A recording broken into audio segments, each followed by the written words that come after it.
So we're continuing with our section 1.3 on primes, and we want to get into what's called Euclids Dilemma, which is theorem 1.5 in your book. Euclids Dilemma. And Euclids Dilemma says you have a integer p. Well, this is another way to characterize a prime, actually. We're going to learn another way to characterize a prime with Euclid's Dilemma. So let p be an integer. P is not 0. P is not plus or minus 1. Okay, so p is not 0, right? And p is not plus or minus 1. So you got two of the ingredients for a prime. Now remember, the third ingredient for a prime in the original definition is that p has only divisors of plus or minus 1, plus or minus p. But here's another characterization. It says p is prime, so that's going to be equivalent to p having this property. So p is prime if it has this property. If p divides a times b, then either p has to divide a or p has to divide b. So that's what being prime is going to be equivalent to. If p divides a times b, then it divides a or b. So we want to prove this. This is an if and only if statement. Okay, so let's prove it. I'm going to start proof. So in the background we have let p be an integer with two properties. Number one, it's not 0. And number two, it's not plus or minus 1. So now we want to prove the forward direction. The blue implies the green, so I'll do a forward arrow here, parentheses around that. So let's suppose p is a prime. And we want to get to the green. We want to show that p has this green property. That's what we want to do. So to show this if-then statement, we're going to assume the antecedent, and we want to arrive at the consequence in the box.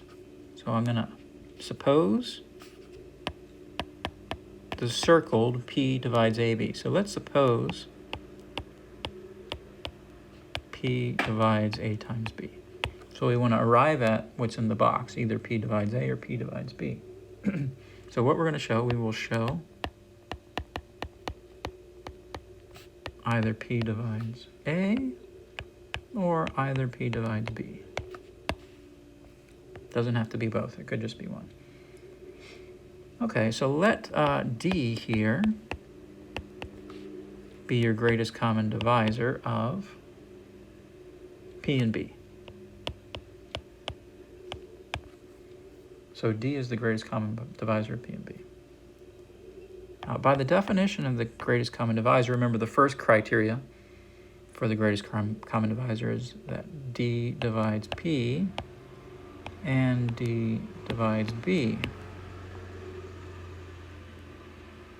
Now, I want to focus on this first part here, d divides p. Remember, p is a prime, and the only divisors of primes are plus or minus 1 or plus or minus p, right? Now also, greatest common divisors are positive, so you don't have to worry about the negative cases. So what I'm going to say is since d divides p, it's a divisor of a prime, then d is going to be 1.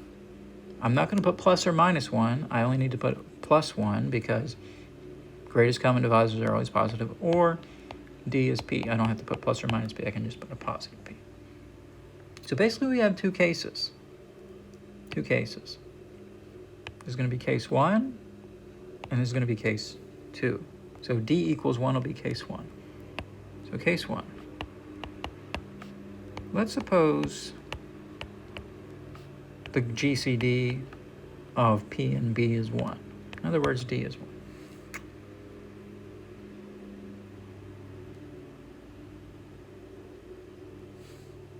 So that just means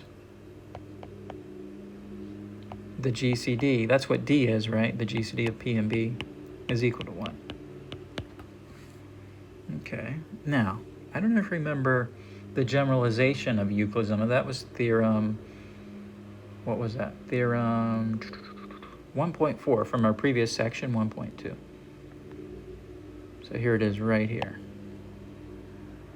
If a divides bc, and the GCD of a and b is 1, then a divides c. So let's see if we can apply that to what we have right now. First of all, we have d divides What do we have actually?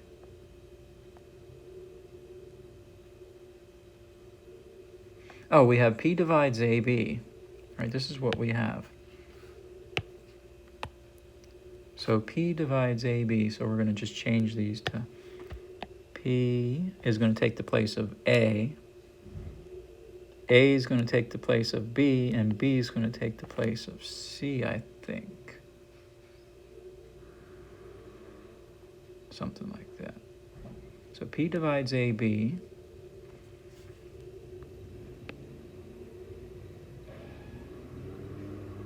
So P is taking the place of A, then that would mean, okay, then this would mean P divides, in this case, A.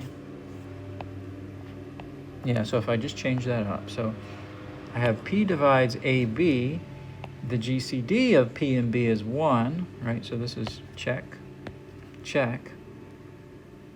And then by Euclid's lemma, by, let's say theorem 1.4. That's the generalization of Euclid's lemma. Then P must divide A.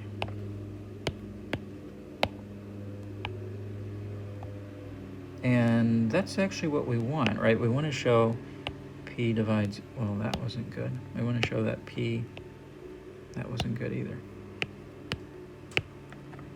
P divides A. So we've shown, so our goal is to show either P divides A or P divides B. We have P divides A, so we've done part of the work. So then we have to do a case 2. Case 2 is this double underline here. What happens if the GCD is P?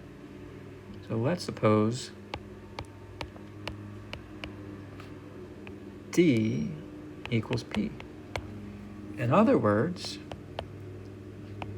the GCD of PB, P and B is P itself.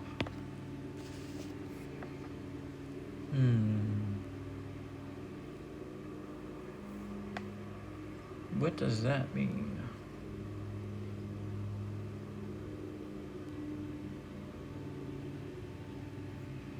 Well, let's circle this one right here. Remember what D is. D is the GCD, so that means then, so I'm going to replace D with P, so that means P divides B. I guess I really don't need this here. I don't even have to state that. I'll just drop that. So I'm just going to replace the D right here that I circled. Let me circle it again. Circle that D with my P, and I get P divides B, and that gets me the second. The second here. P divides B. So we want to show P divides A here, or P divides B here. And that's what we got. So case 1, P divides A. Case 2, P divides B. So that's it. We've shown either P divides A or P divides B. That's the end of the proof. Well, not the entire proof. I shouldn't say that. We've only done the forward direction, right? We've shown if P is prime, then P divides A or P divides B. I need to show the opposite direction. I need to show the green implies the blue. So this time we're going to assume that P has this green property, and we want to show that P is prime. Okay, so let's do the opposite direction. So let's suppose P has the property if P divides AB, then P divides A or P divides B. So this time we're assuming that P has a special property, that if P divides a product, then P has to divide one of the individual factors. So our goal now is to show the blue, right? We want to show that P is prime. I should circle that in blue. So we will show P is prime.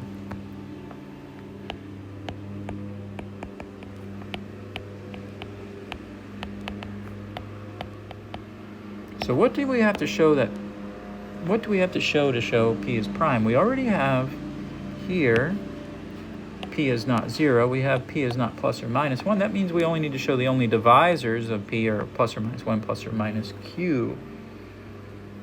Okay, so we want to show the only divisors. That is, the only divisors are plus or minus 1, plus or minus p. So if we can show the only divisors of p are plus or minus 1 and plus or minus p, then we'll show that p is prime. So let k be any divisor of p.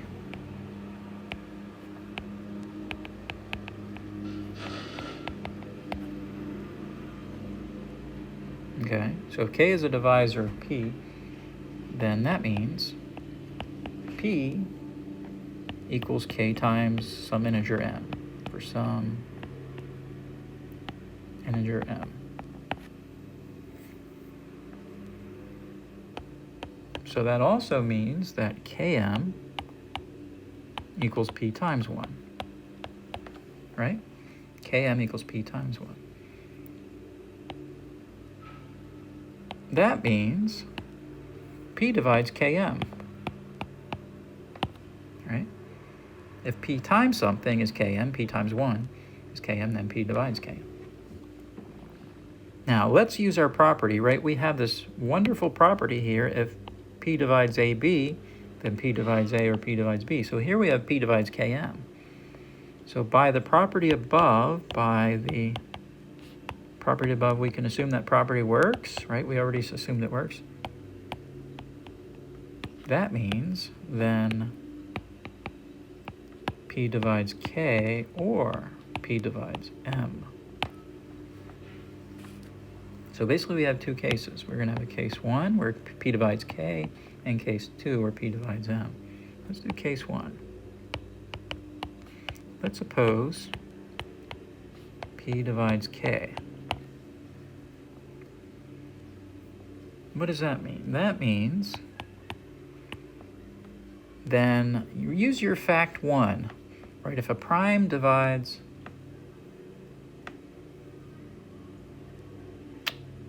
oh no, not fact 1. This is going to be a problem in our book. Okay, this is a problem in our book from the previous section. Yeah, so basically we have k divides p, right, back here. Maybe I can write it this way. Let k divide p, right? K was a divisor of p. I should go ahead and write that in that form, k divide p. It's more explicit that way.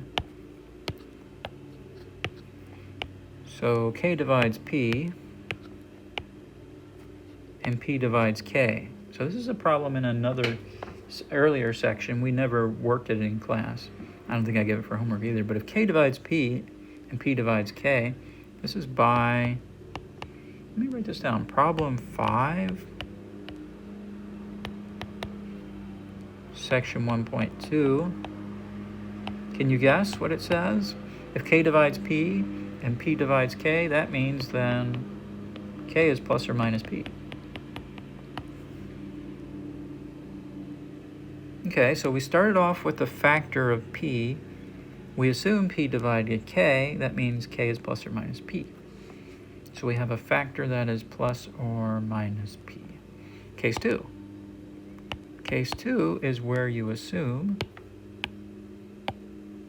p divides m. That would be this one here. Suppose p divides m.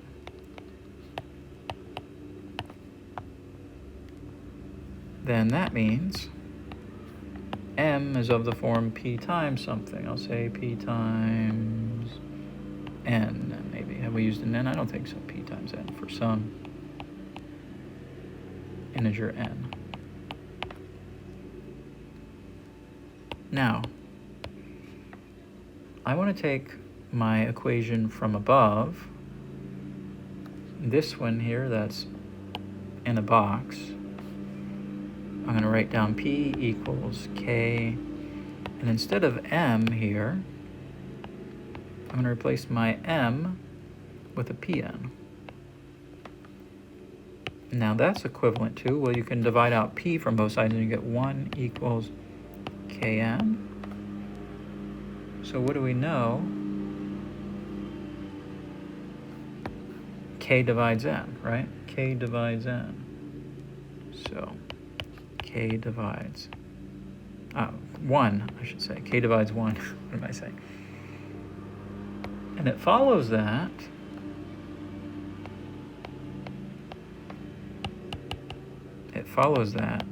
K must be plus or minus 1. So it's not something we're proving. You can prove it. It follows that K is plus or minus 1. The only divisors of 1 are plus or minus 1.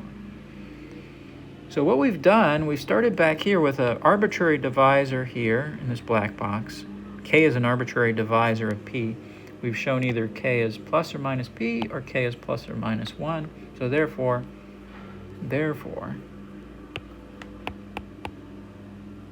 P must be prime, right?